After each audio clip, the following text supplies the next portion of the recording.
Saludos, bienvenidos a su programa Palabras y Frases de la Biblia. Y es muy importante escuchar y entender cuáles son esas frases y esas palabras de la Biblia para marcar una diferencia notable de lo que dicen las Escrituras y de lo que normalmente hablamos. Te saluda William Ascanio. Y hoy estaremos hablando de algo que aclara muchas dudas y que a veces pasamos desapercibidamente en la palabra de Dios, y es el voto de Pablo.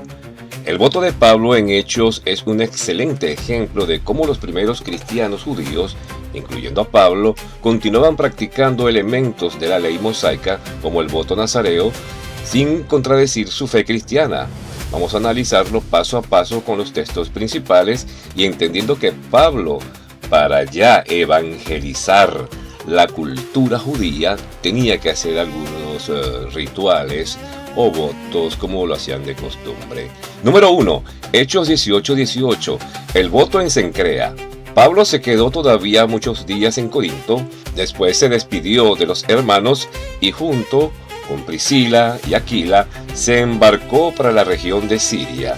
En Cencrea se rapó la cabeza porque tenía hecho un voto.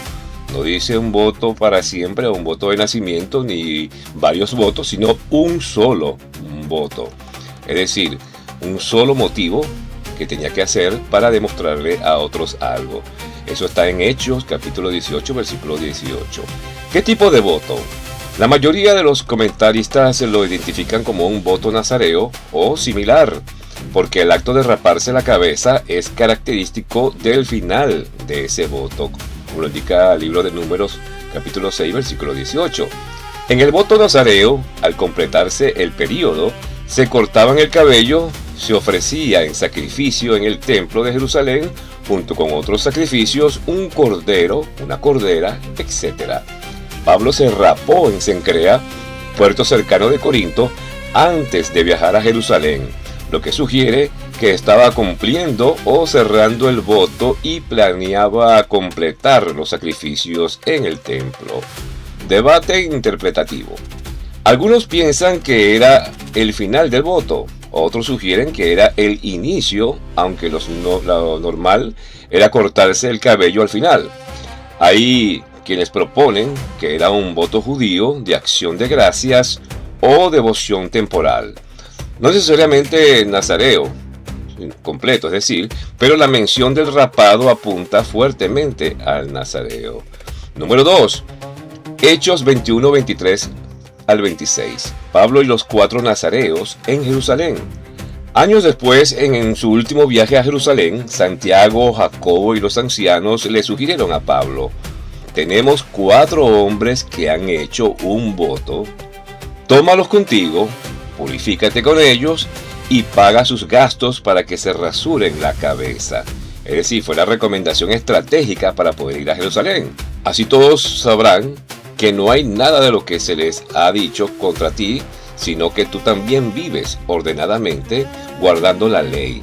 Hechos 21, 23, 24. Recuerden que ellos como judíos sí podían guardar su ley y también apegados a otros rituales propios de la cultura judía, cosa que nosotros no estamos obligados a tomarlo porque somos del nuevo pacto de la gracia en Cristo Jesús.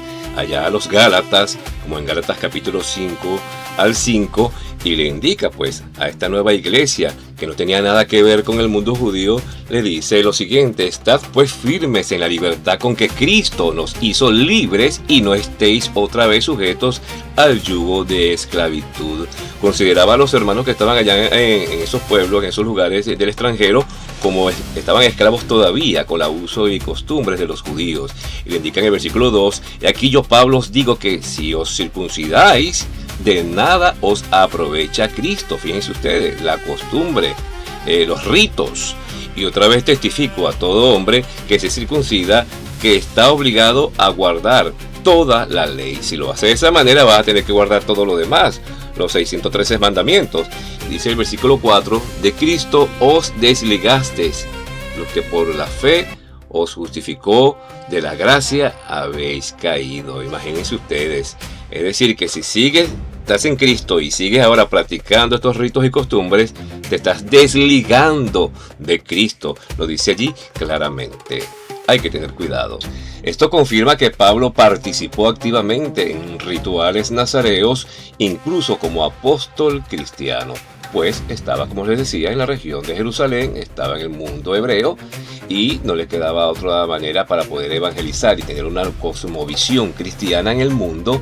Tuvo que tener algunos de estos elementos. Propósito: demostrar que no enseñaba a los judíos a abandonar la ley mosaica. Era una acusación falsa de los opositores que le hacían a Pablo para poder tener una excusa para matarlo. Pablo se hacía todo para todo, como lo dice Corintios capítulo 9, versículo 19 al 23, para ganar a los judíos. Fíjense ustedes que esto es muy importante. Número 3. Significado teológico del voto de Pablo. Pablo no era legalista, muy importante. Él enseñaba claramente que la salvación es por gracia mediante la fe, no por obras de la ley, como lo indica el libro de Gálatas y Romanos. Sin embargo, seguía practicando judías normas voluntarias para poder con amor acercarse a los hermanos y hacer más cristianos, buscar el pueblo de Dios que estaba ya allí conociendo de Dios y habían escuchado de la palabra de Dios, hablando de Jesucristo, y necesitaba tener estrategias y para no poner tropiezo innecesario a los nuevos creyentes. Muestra la transición entre el judaísmo y el cristianismo primitivo. Los primeros cristianos judíos continuaron asistiendo al templo y cumpliendo votos. Eso sucedía. Estaban en un proceso de cambio, de transición, y simplemente había que tener cuidado en cómo, de una manera, indicarle a ellos que las prácticas anteriores no eran una buena manera ni tampoco pertenecían a la gracia de Jesús, a la gracia de Dios. Contraste con Jesús. Jesús no tomó un voto nazareo permanente. Bebió vino, fíjense ustedes, pero Pablo, como judío, usó esta práctica cultural religiosa de forma estratégica. En resumen, Pablo tomó al menos un voto nazareo o muy similar, documentado en Hechos capítulo 18, y participó en otro en Hechos capítulo 21. No era una obligación, sino una elección devocional para honrar a Dios y testificar ante los judíos. Esto refuerza que el cristianismo primitivo no rechazó de inmediato todas las costumbres judías, sino que las reinterpretó a la luz de Cristo. Así que esto es muy importante entenderlo, y si tú quieres saber más de ello, pues búscalo en tu Biblia, y será hasta el próximo programa. Recuerda darnos un clic en la campanita y que Dios te bendiga.